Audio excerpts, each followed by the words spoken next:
Hello everyone, आपका स्वागत है हमारे इस चैनल लिटरेरी जर्नी में। तो आज हम मैथ्यू आर्नल्ड की पोअम डोवर बीच के बारे में डिस्कस करेंगे। तो चलिए वीडियो को शुरू करते हैं।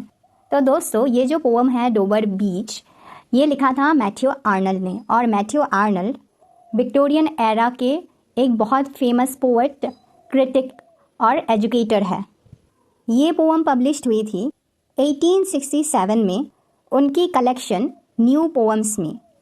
उनके कुछ अदर फेमस वर्क्स हैं culture and anarchy, the scholar gypsy, Thyrsis, Sohrab and Rustam.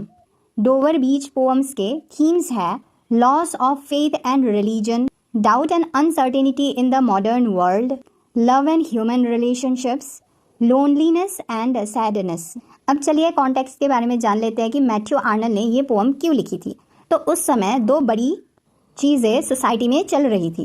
तो उस विक्टोरियन एरा में साइंस बहुत तेज़ी से आगे बढ़ रही थी। डार्विन की थ्योरी पब्लिश हुई थी और जिसकी वजह से लोगों के मन में रिलीजियस फेथ कम हो गया था। तो अर्नोल्ड इस बात से परेशान थे कि लोग अंदर से खोखले और अकेले होते जा रहे हैं। तो इस पोएम को अर्नोल्ड ने तब लिखा था जब वो अपने पत्नी के साथ हनीमून मनाने डोवर चले गए थे। ये दूसरा रीज़न है। तो उन्होंने खिड़की से देखा कि जो समुद्र की लहरें हैं वो आ रही है और जा रही है। तो जब समुद्र का पानी पीछे जा रहा है, उसी तरह उसको ख्याल आया कि लोगों के मन से भी जो रिलीजियस फेथ है, भगवान के ऊपर भरोसा है, वो भी कम होता जा रहा है। तो शॉर्ट में कहे तो उन्होंने ये पोएम इसीलिए लिखा था कि धर्म के बिना ये दुनिया अंधेरे में डूब जाएगी और उस समय एक दूसरे का सच्चा प्यार ही इंसानों को बचा सकता है। तो चलिए अब पोएम को डिस्कस करते हैं line by line. The sea is calm tonight, the tide is full, the moon lies fair. यहाँ पर पोएट रात का एक बहुत ही सुंदर, शांत और पीसफुल दृश्य के बारे में बोल रहे हैं। समुद्र बिल्कुल शांत है और पानी में ज्वार आया हुआ है। चांद की रोशनी पूरे समुद्र पर पड़ रही है और बहुत ही सुंदर, पीसफुल लग रहा है। Upon the straits on the French coast, the light gleams and gone. The cliffs of England stand. इस इंग्लिश चैनल यानी जो इंग्लैंड का जो समुद्र है, उसके पार फ्रांस के तट पर एक हल्की सी रोशनी टिमटिमाती है और फिर बुझ जाती है। वही इंग्लैंड की ऊंची चट्टानें, यहाँ पर क्लिप्स का मतलब चट्टानें हैं, मजबूती से खड़े हुए हैं। Glimmering and vast out in the tranquil bay, come to the window, sweet is the night air. ये जो चट्टानें खड़ी हुई है वो बहुत शांत और चमकीली दिखाई दे रही है। पोएट अपनी पार्टनर से कहता है, जरा खिड़की के पास आओ, देखो रात की हवा कितनी सुहानी है। Only from the long line of spray where the sea meets the moon blanched land. और उसी समय पे पोएट को कुछ महसूस होता है। वहाँ पर पोएट कहता है कि इस खूबसूरत जगह पे एक और चीज़ है, जहाँ समुद्र के किनारे से समुद्र की लहरें टकराती है, वहाँ पर एक सफ़ेद सुंदर झाग जैसी लाइन बनती है और चांदनी की वजह से किनारा भी सफ़ेद दिखाई दे रहा है। Listen, you hear the grating roar of pebbles which waves the drawback and fling. यहाँ पर पोएट अपने पार्टनर से कहता है कि ज़रा ध्यान से सुनो, जब लहरें किनारे पर आती है तो छोटे छोटे कंकरों को अपने साथ लेके वापस चले जाते हैं और उससे एक तेज़ आवाज़ पैदा होती है। जो समुद्र के सी लहर आते जाते रहते हैं तो एक आवाज़ आती है। तो उस आवाज़ की बात पोएट कर रहे हैं। तो पोएट चाहता है कि उस आवाज़ को भी महसूस करे उसकी partner. Eight there return up the high stand begin and चीज एंड देन अगेन बिगिन। लहरें बार बार आती है, फिर वापस जाती है, फिर दोबारा लौटती है और यह सिलसिला चलता रहता है।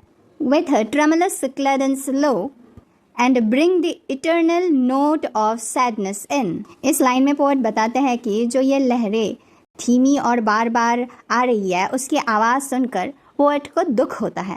उनको लगता है कि बाहर का दृश्य भले ही शांत और सुंदर हो, पर उनको लगता है कि जीवन में दुख, लोनलीनेस और जो अनसर्टिनिटी है वो किसी न किसी रूप में मौजूद रहती है। मतलब ये कभी ना ख़त्म होने वाला जो दुख है, इटर्नल क्यों बता रहा है? ये समुद्र का पानी आता रहता है, फिर जाता रहता है, राइट। तो हमारे जीवन में भी, मनुष्य के जीवन में भी जितने भी दुख है वो कभी ख़त्म नहीं होता। वो वैसे आएगा, फिर दुख चला जाएगा, थोड़ी दिन के लिए खुशी आएगी, फिर दुख आएगा। तो इस बात को समझा रहे हैं।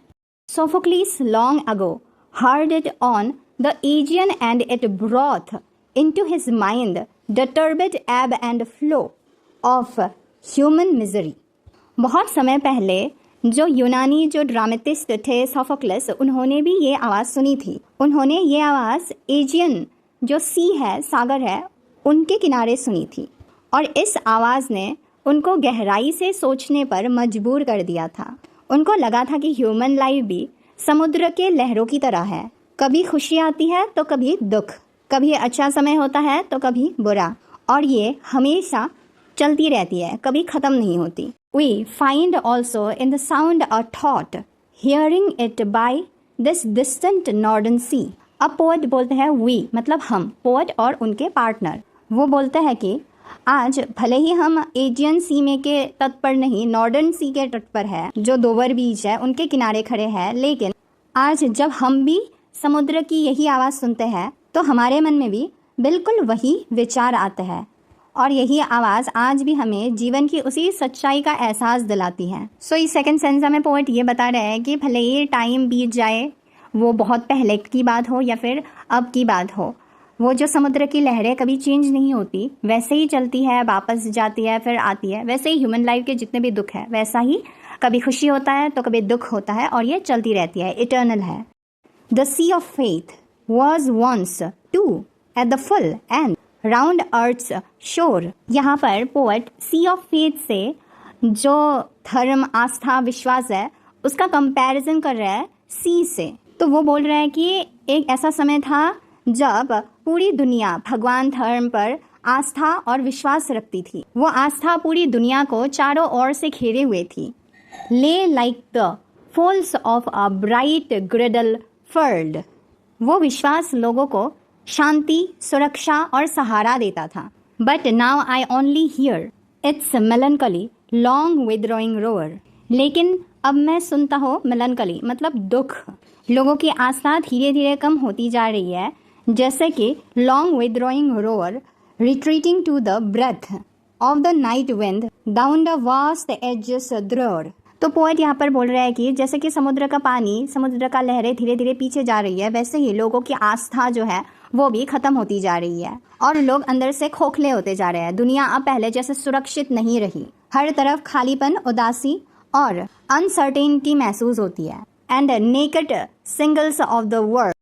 अब दुनिया बिना आस्था के सूनी, असुरक्षित और अकेली दिखाई देती है, जैसे कि समुद्र के पीछे हट जाने पर खाली पत्थर कंकर ही नजर आते हैं। तो इस थर्ड स्टैंजा पे पोएट बताते हैं कि पहले लोगों का धर्म और आस्था पे गहरा विश्वास था, पर जैसे जैसे साइंस डेवलप होती गई, उन लोगों का विश्वास भी कम होता गया। इसीलिए लोगों के मन में खालीपन, बेचैनी और अनसर्टेनिटी बढ़ गई है।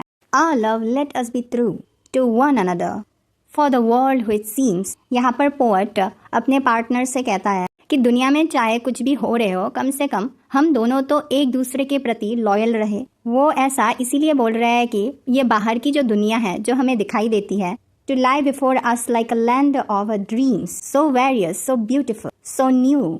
तो जो हमें दिखाई देती है वो हमें सपनों की दुनिया, लैंड ऑफ ड्रीम्स का मतलब यहाँ पर सपनों की दुनिया जैसी सजी हुई दिखाई देती है। पहली नज़र में ये दुनिया बहुत रंग बिरंगी, बेहद खूबसूरत और नया नया महसूस होता है। Hath really neither joy nor love nor light nor certitude nor peace nor help for pain। लेकिन हकीकत यह है कि इस दुनिया के पास देने के लिए कुछ भी नहीं है। इसमें ना तो कोई सच्ची खुशी, ना सच्चा प्यार है और ना ही कोई विजडम है, ना कोई सर्टेनिटी है, ना कोई पीस है और ना ही किसी के दुख को कम करने के लिए कोई सल्यूशन है। And we are here as on a darkling plain swept with confused alarms of struggle and flight। इन लाइनों में पोएट हमारी जिंदगी की तुलना एक ऐसे फील से कर रहा है जहाँ धीरे धीरे अंधेरा छा रहा है, डार्कलिंग प्लेन, जहाँ पर चारों तरफ अफरा तफरी, दर्द, चीख पुकार, कन्फ्यूजन, ये सब का माहौल है। हर कोई जिंदा रहने के लिए स्ट्रगल कर रहा है या फिर उन स्ट्रगलों से भाग रहा है। सारे लोग कंफ्यूज्ड है, किसी को समझ नहीं आ रहा है कि क्या करना। Where ignorant armies clashed by night। In line में पोएट बोलता है कि दुनिया एक ऐसी अंधेरी जगह बन गई है जहाँ इग्नोरेंट आर्मीज एक दूसरे से लड़ रहे हैं। बस नफरत और अंधविश्वास में ये आर्मीज एक दूसरे को मारे जा रहे हैं। इसका मतलब यह है कि लोग मेटेरियलिस्टिकली आगे बढ़ रहे हैं, मेटेरियलिस्टिक गेन चाहते हैं, साइंटिफिक थ्योरीज की वजह से भगवान को मान नहीं रहे हैं, तो वो इग्नोरेंट, अज्ञानता में डूब गए हैं और एक दूसरे के दुश्मन बन गए हैं। उन लोगों को पता नहीं है कि करना क्या चाहिए, तो यही बोल रहे हैं। सो इस पूरे पोएम में पोएट ये बोल रहा है कि जब सोसाइटी से धर्म, रिलीजन, फेथ या फिर ये जो एथिकल नेचर है, एथिक्स जो है, जब ख़त्म हो जाता है तो, और जब सारों और इग्नोरेंस हो, तो एक दूसरे का सच्चा प्यार ही दो लोगों का सहारा बनता है। तो आई होप आपको पोएम अच्छी लगी होगी। तो वीडियो को लाइक, शेयर और सब्सक्राइब जरूर कीजिए। मिलते हैं नेक्स्ट वीडियो में। Thank you for watching.